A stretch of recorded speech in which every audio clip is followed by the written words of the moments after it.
Meeting number 121 of the House of Commons Standing Committee on Finance, and pursuant to the order of reference of Thursday, November 23rd, 2023, the committee is resuming its study of Bill C-56, an act to amend the Excise Tax Act and the Competition Act.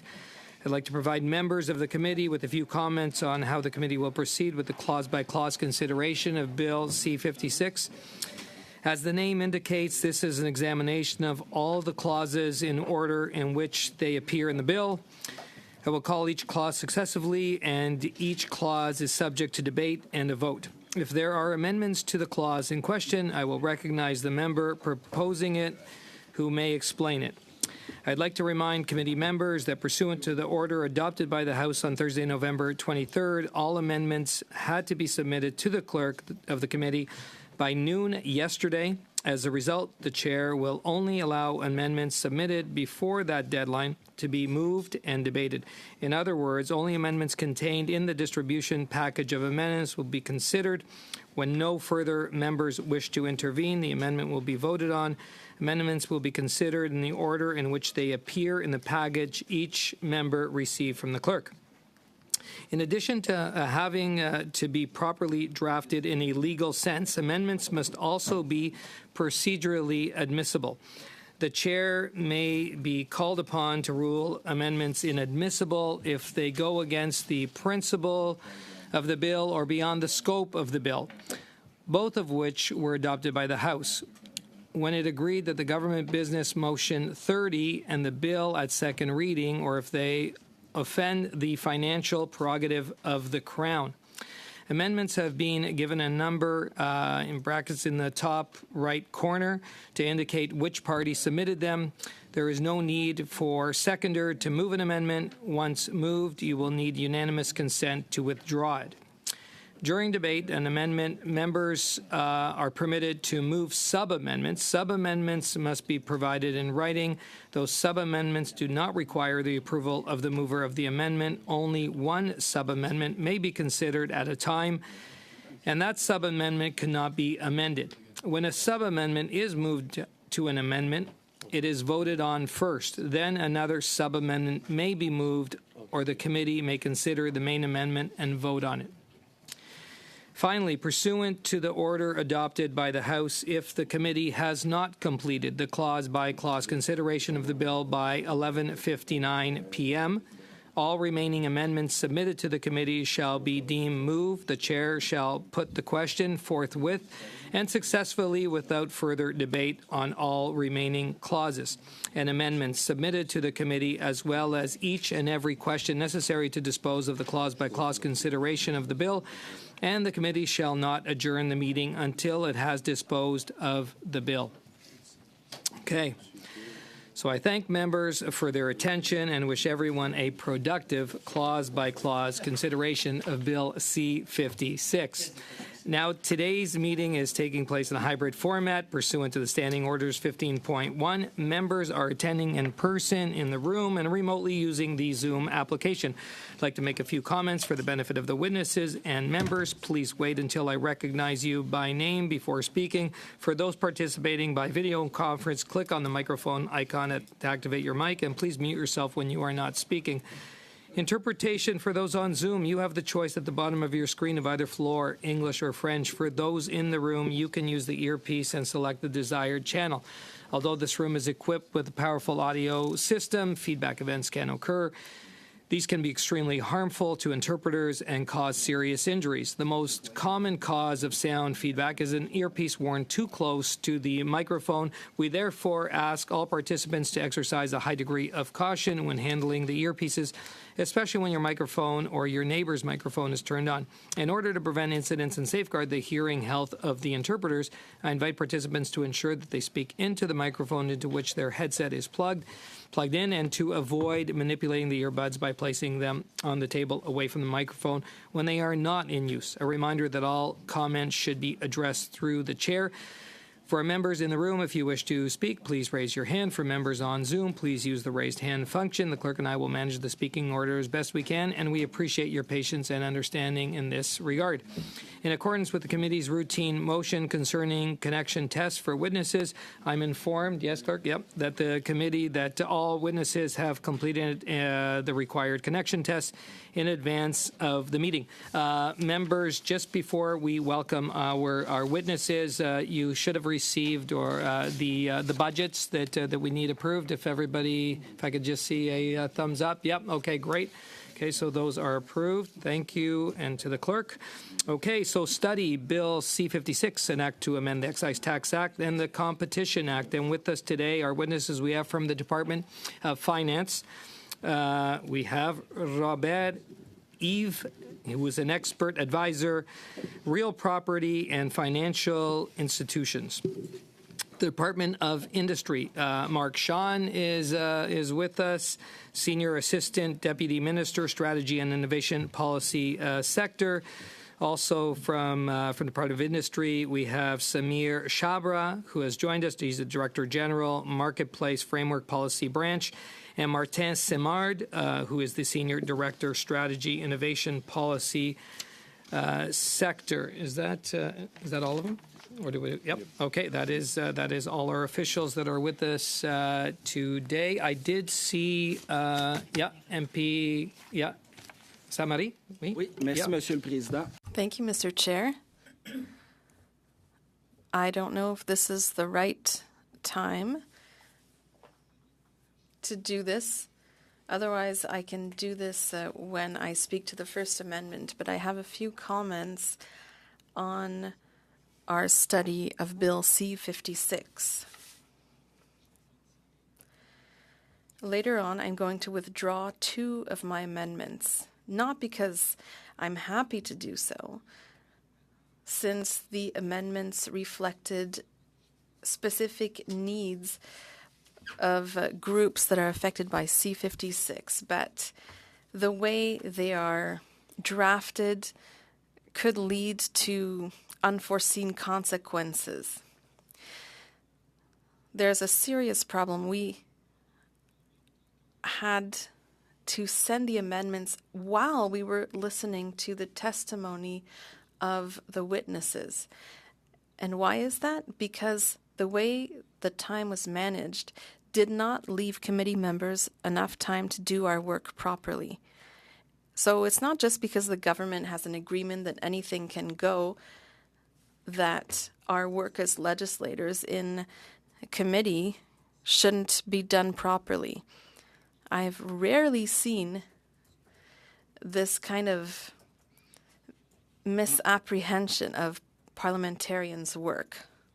I'll give you an example. On the day 1, the briefing on C-56, we asked the finance group to send us their predictions on the GST rebate and what effect that would have, how many buildings, how many condos would be built, or how many fewer would be built. I asked the minister, and she said, yes, we will send you the figures. So now we're going to a clause-by-clause consideration blind, because we don't have those figures. It seems that the officials haven't even read the study in question. So there's a lack of rigor here, of seriousness. I wouldn't be prepared to vote because I didn't get the answer from the Department of Finance, even if the minister committed to provide that information to us.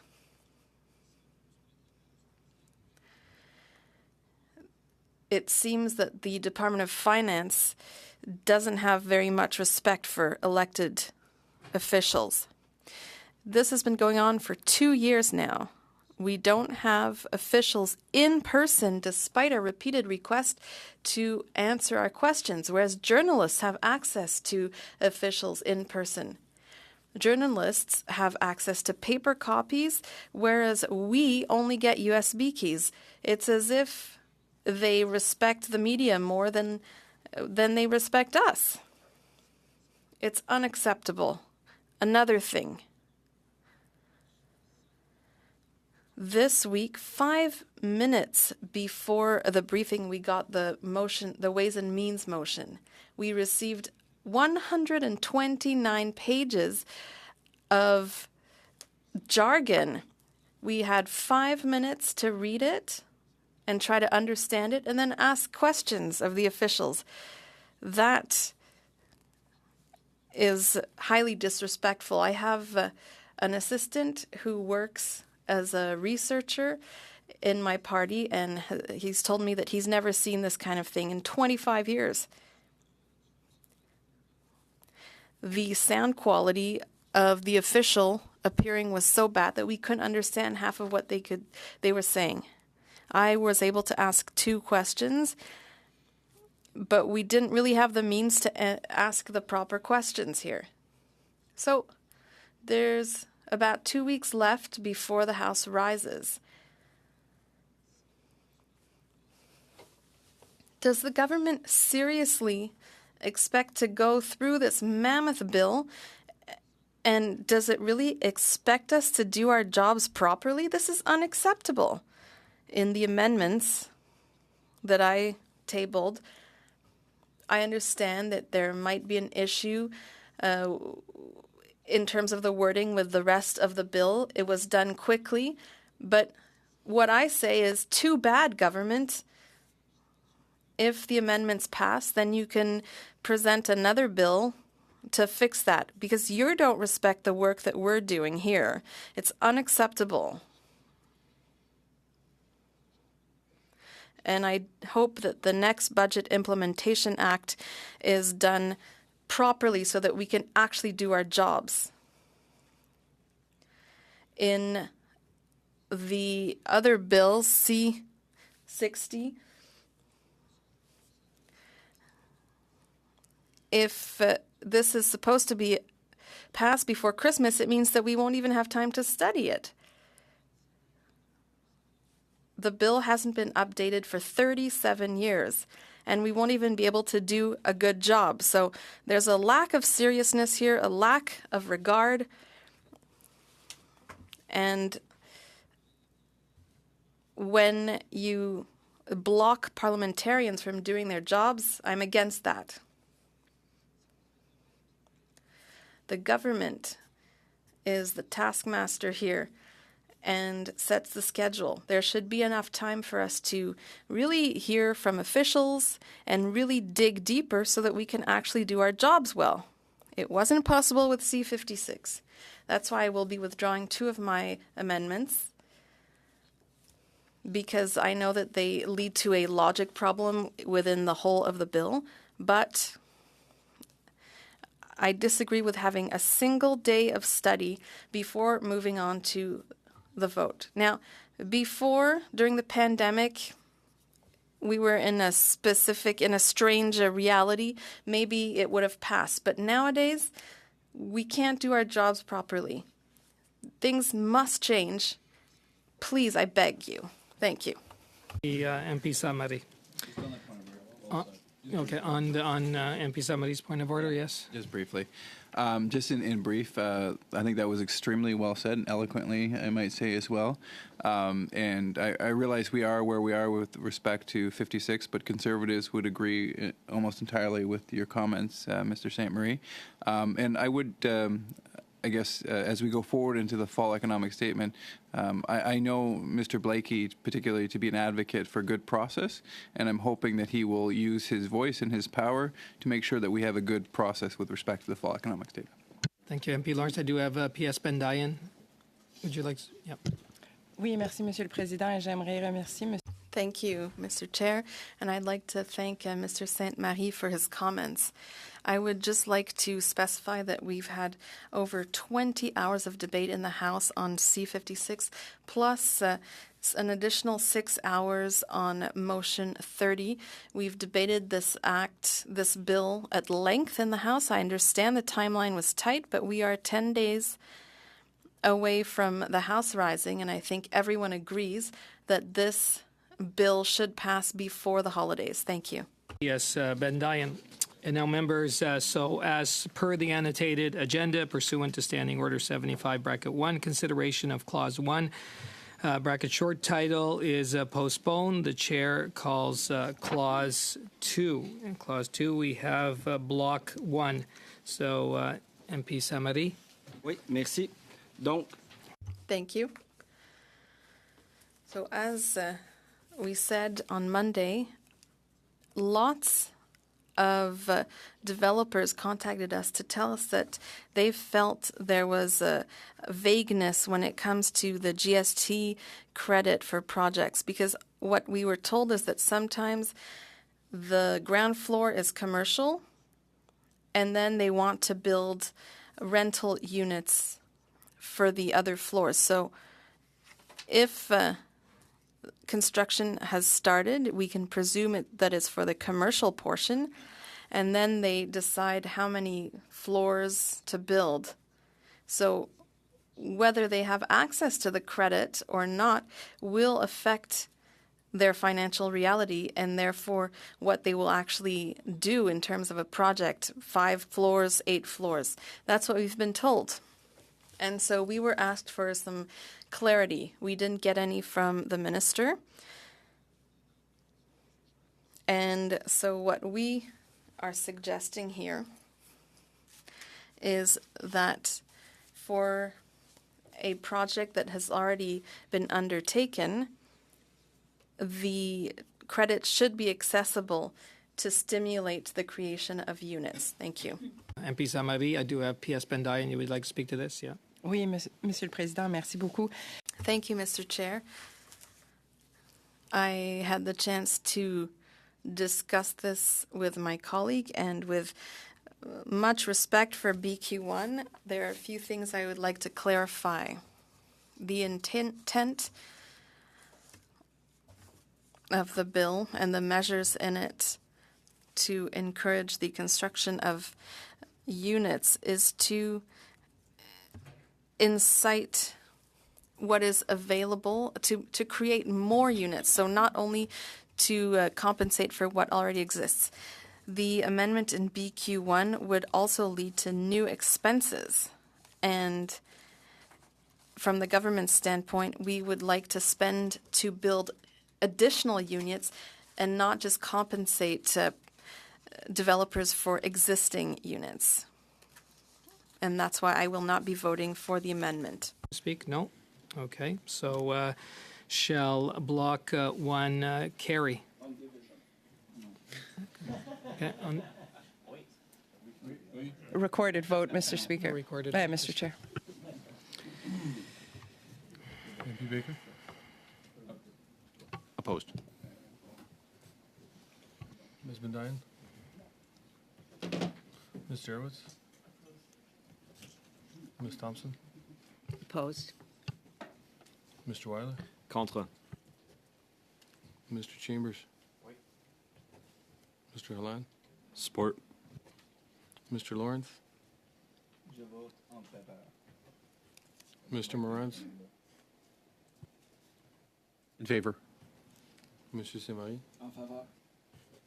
Mr. Blakey? 5 yeas, 6 nays. Okay, so that it is defeated. So do we go to, should I go to clause 2? Yeah. Okay, yep. So shall clause 2 carry?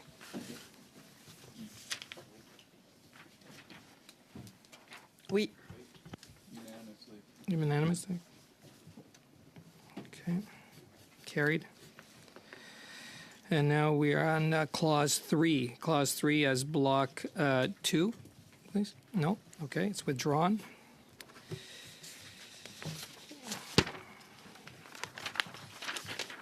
Okay. So that takes us down to NDP 1. Okay. So we are now at NDP 1. MP Blakey? Thank you, Mr. Chair. This amendment essentially is to allow the commissioner to conduct.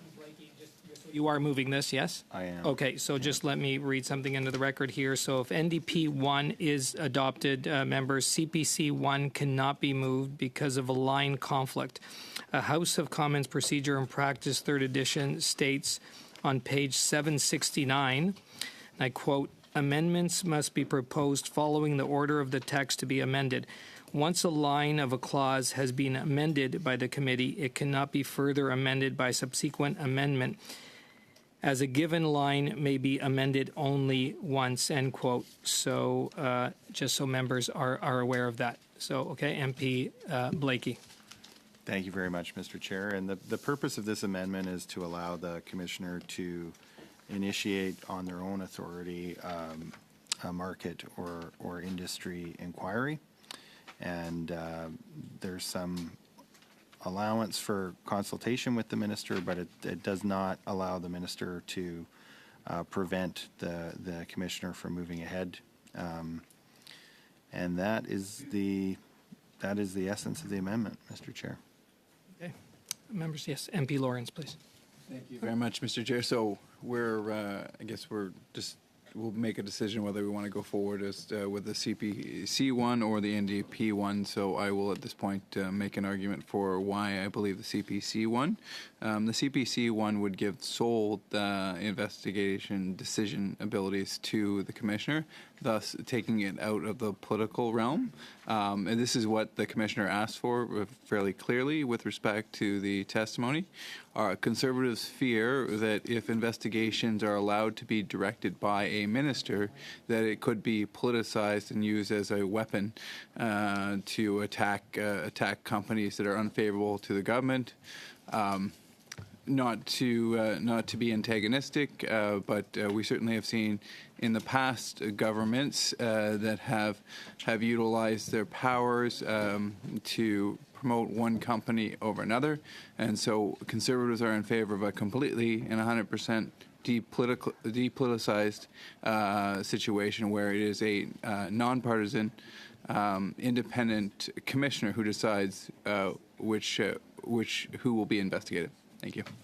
Thank you, MP Lawrence. We are on NDP 1. Anybody else to speak to NDP 1? No? Okay. So shall NDP 1 carry? Carried? Okay. NDP 1 is carried. So that we take out in the CPC 1, and then we go to Block 3. Is that correct? Yes. Okay. So we are on to Block 3, please. MP Sainte-Marie, please. Oui, donc encore dans le... So once again, this is in the same spirit.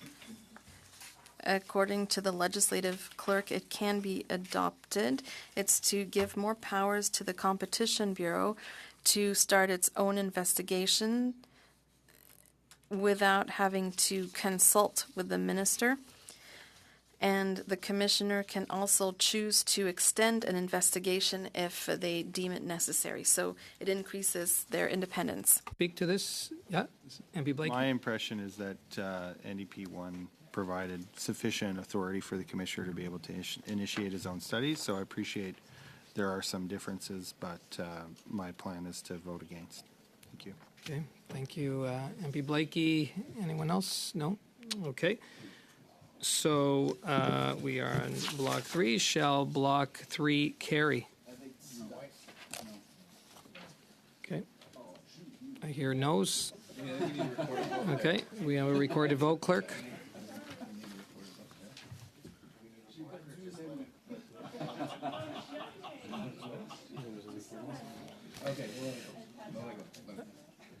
On division. Recorded vote, Mr. Chair. Okay, I guess I heard for a recorded vote. Recorded Defeated. vote. Mr. Baker? Opposed. Ms. Bendayan? No. Ms. Jerwitz? Ms. Thompson? No. Mr. Weiler? Against. Mr. Chambers? Mr. Halan? Oppose. Mr. Lawrence? Sadly, no. Mr. Morantz? No. Monsieur Sainte-Marie? Mr. Blakey? 1 yea, 10 nays. So it's defeated. So shall Clause 3 carry? As amended. As amended. As amended. Shall Clause 3 as amended carry? On division. That's positive on division, just so for the record there. Division, okay. Now, members, we do have the next 1, 2, 3, 4 clauses. If we have unanimous consent, we can adopt all of those, yes? Okay, that's clause 4, 5, 6, and 7. Okay, so sorry. yes. Yes? Yes. See, sorry, just a clarification there. BQ4 has been withdrawn because is that? No, that is 7.1. That's a new clause. Okay, I'm ahead of the game. Yeah, okay. So we do have unanimous consent. Yep, okay, those are all carried. Okay, so we are at new clause 7.1, block 4. And, yep, no, okay, that has been withdrawn. Block 4 withdrawn. So do we need to ask if... Okay, no, we don't need that. Okay. So we are on to block 5. Block 5, yeah. Merci, Monsieur le Président. Thank you, Mr. Chair. So this motion uses part of the NDP leader's bill. This was part of the debate that occurred. So when there's a monopoly, there's no room for competition. For example, if there's a gas station on an isolated road, then obviously if there was some competition, then that could have a positive effect on the price of gas for the consumer. So this was explained by Mr. Singh. Another example is the village where my parents live. There's one grocery store, and luckily the grocer there is a nice person and the prices aren't too high there. But in different circumstances, things would be very different. So we believe that it's a really crucial provision of Mr. Singh's bill, and that's why we have presented this in our amendment. Thank you. MP Blakey. Président, je connais bien le... Thank you. I am familiar with the bill that Mr. Sainte-Marie referred to, and I'm very happy to support his amendment. And now I will give my ruling on this. And there is a ruling from the chair. Yes, yeah, you know. So the amendment seeks to amend Section 78 of the Competition Act. House of Commons Procedure and Practice, 3rd edition, states on page 771, an amendment is inadmissible if it proposes to amend a statute that is not before the committee or a section of the parent act, unless the latter is specifically amended by a clause of the bill. Since Section 78 of the Competition Act is not being amended by C-56, it is therefore the opinion of the chair that the amendment is inadmissible. Oui, et j'en appelle respectueusement de votre décision. Okay. I respectfully challenge your decision. So there's been a challenge of the chair. It's not debatable, and we will ask the clerk to take the vote. Shall the ruling of the chair be sustained?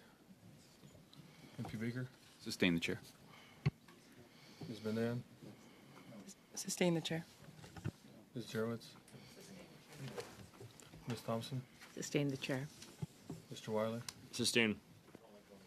Mr. Chambers? No. Mr. Halan? No. Mr. Lawrence? No. That me. I was say Morantz or Lawrence. I think. Mr. Lawrence? Okay, that's no. But thanks, Marty. Mr. Moran? Sorry, my hearing isn't what it used to be. No. Monsieur Saint-Marie? Didn't trust me, Mr. Blakey? No. 5 yeas, 6 nays. Okay, so it has been overturned, and I don't know if there's more debate on this, members. No more debate. So we are going to vote on BQ5. Okay. So shall BQ5 carry? Okay, recorded vote. Mr. Beaker? This is BQ5. This is BQ 5. In favor. Ms. Bendayan? En faveur, Monsieur le Président. Ms. Jerwitz? Oui. Ms. Thompson? Ms. Thompson? In favor. Mr. Wiley? In favor. Mr. Chambers? Mr. Halan? Yes. Mr. Lawrence? Yes.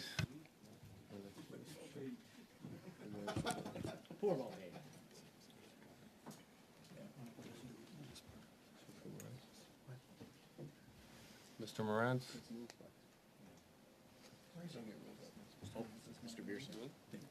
Has he been subbed in? No. No, okay, so he's not subbed in yet. So, We're all voting yes anyway. yeah, we'll just go with, so, he is subbed in? Mr. Okay. Pearson? Yes. Okay. Mr. Semarie? Mr. Bleaky? 11 yeas, 0 nays. Okay, it's carried. Okay, now we are on to NDP 2. NDP 2, MP Blakey, would you like to move this? Yes. Yep. I will be moving it. I'm happy to follow up one good amendment with another. And on this one, this does two things. One is that it lowers the threshold for abuse of dominance so that you don't have to prove dominance, intent, and harm, but you have to prove dominance and either intent or harm. And it also adjusts the penalties in the Act to make them more severe, including having a higher penalty for subsequent offenses. Thank you. Thank you. Anybody else? No? Just quickly Okay, there. yep. Yeah. MP Lawrence? Conservatives are very supportive of amendments and legislation that improve competition there. So we will be supporting this. Okay, so members, shall NDP 2 carry? Yes. We have a recorded Unanimously. vote, please. Mr. Beaker? Yes. Ms. Benayan? Oui. Ms. Jerwitz? Ms. Thompson? Yes. Mr. Wiley? En faveur. Mr. Chambers? Mr. Halan? Yes. Mr. Lawrence? Yes. Mr. Pearson? Yes. Monsieur Semarie? Mr. Blakey? 11 yeas, 0 nays. Okay, so it's carried. And members, we are at Clause 8, and it's CPC 2. And I've got, is MP Lawrence, are you speaking to this? You're moving this? Yes, Yep, yes, okay. I am. MP Lawrence? This removes the mini efficiencies defense. The commissioner stated full support of this amendment, and so what this actually did was, and I asked the commissioner the question directly, and he's concerned that if we deleted the efficiencies defense without deleting the clause 90.14, there's a backdoor for the efficiencies defense to still exist, and so we would like to we would accept an amendment to keep 90.15 and 0.6 so long as 90.1 sub 4 is still being deleted. If that's clear.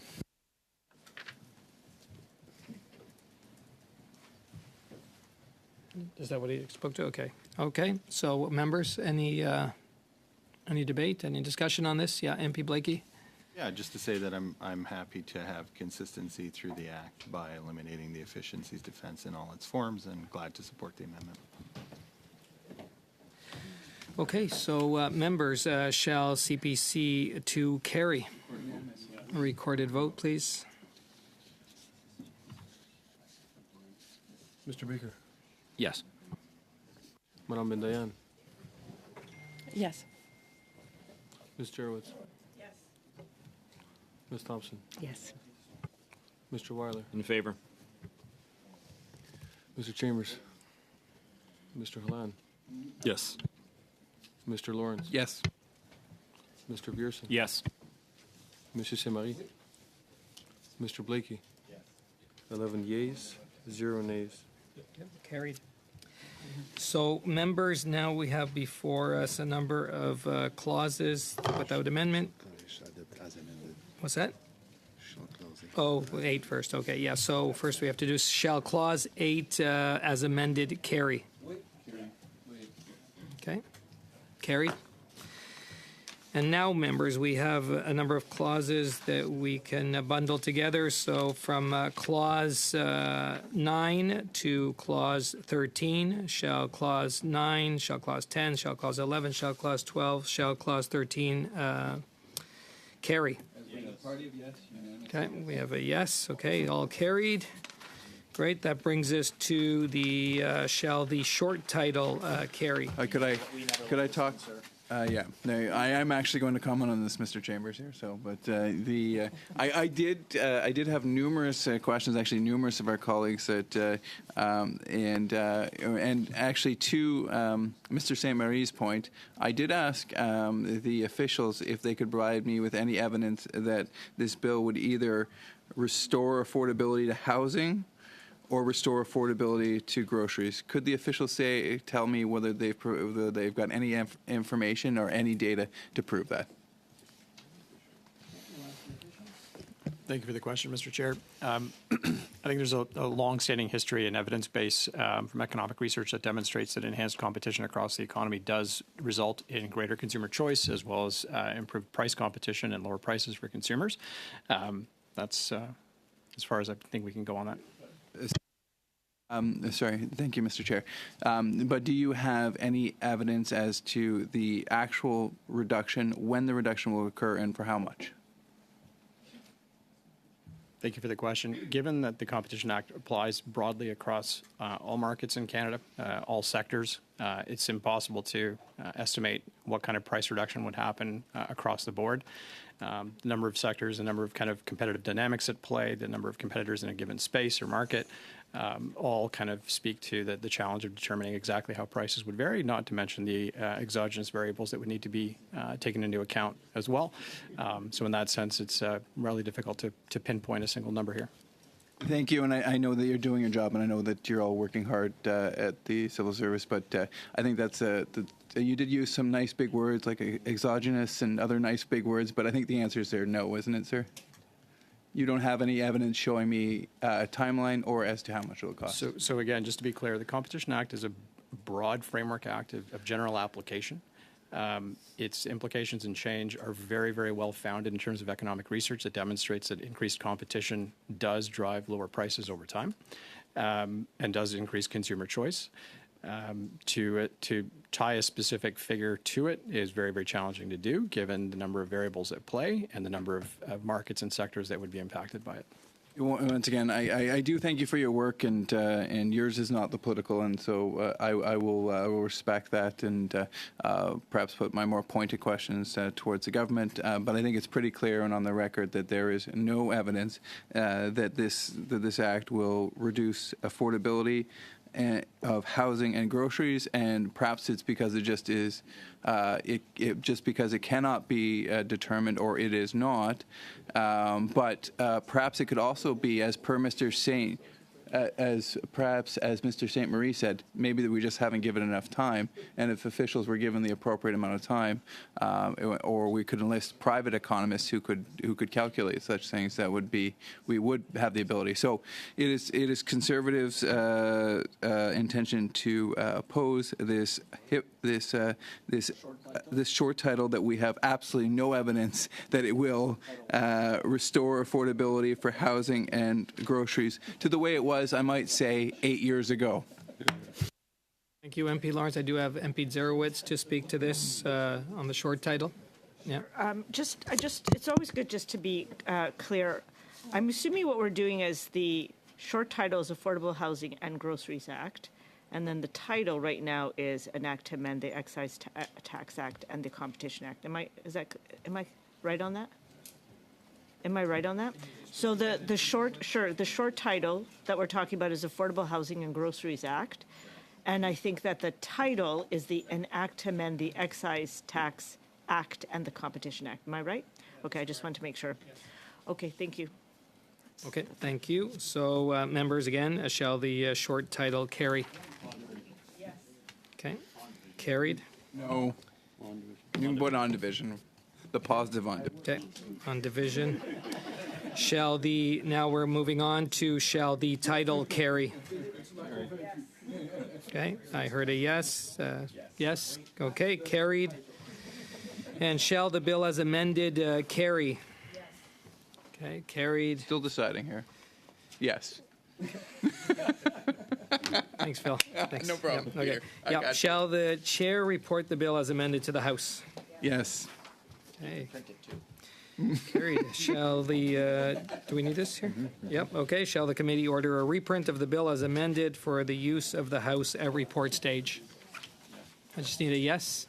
Okay, yes, okay. Well, members, thank you very much. And on that, we are suspended till our next meeting. Yep.